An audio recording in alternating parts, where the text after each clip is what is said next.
Historia del ejercicio físico y el deporte. Sociedades arcaicas.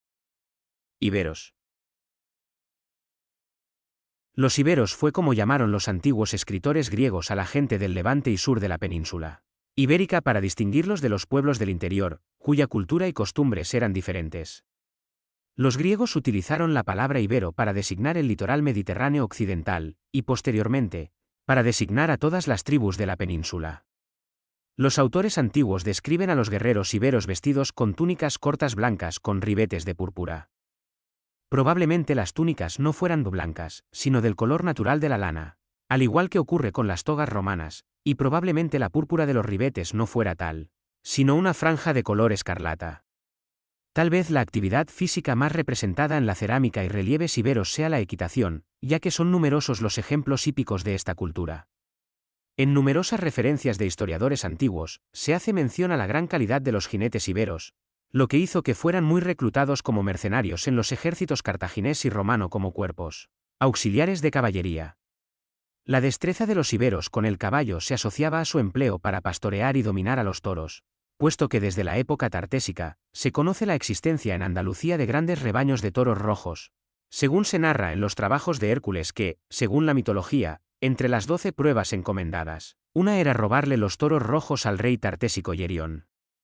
El dominio de los caballos por parte de los iberos les llevó incluso a su utilización con elementos representativos de algunos de sus divinidades, como el domador de caballos, que aparece en numerosos puntos de la península y que en la última época ibera se convertiría en una deidad femenina.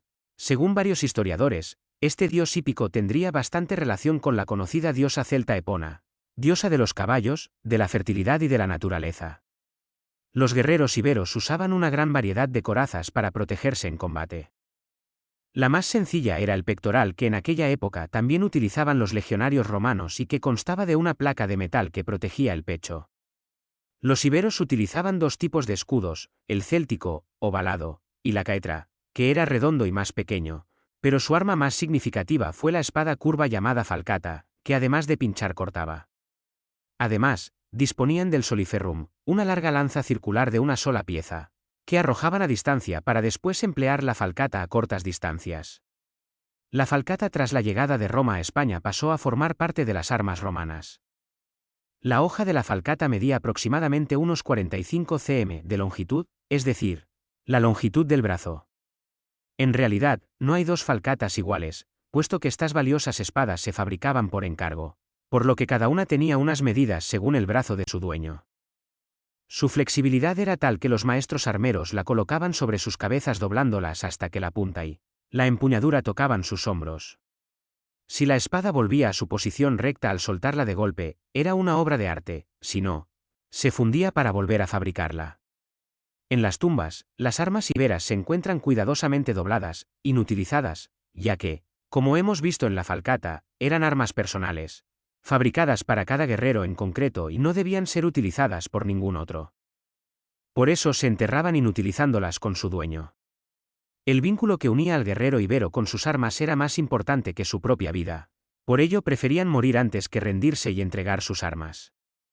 Mención especial merecen los famosos honderos iberos de las Islas Baleares, que formaron uno de los cuerpos de élite más conocidos de la antigüedad llegando a formar parte de las tropas auxiliares de Julio César. Otra actividad física conocida entre los iberos, con muestras como el relieve encontrado en Porcuna, aunque desconocemos qué tipo de lucha se trataba. Entre los iberos también se practicaba la caza, tanto a pie como a caballo, no solamente como una necesidad de búsqueda de alimentos, sino también como forma de entrenamiento y entretenimiento.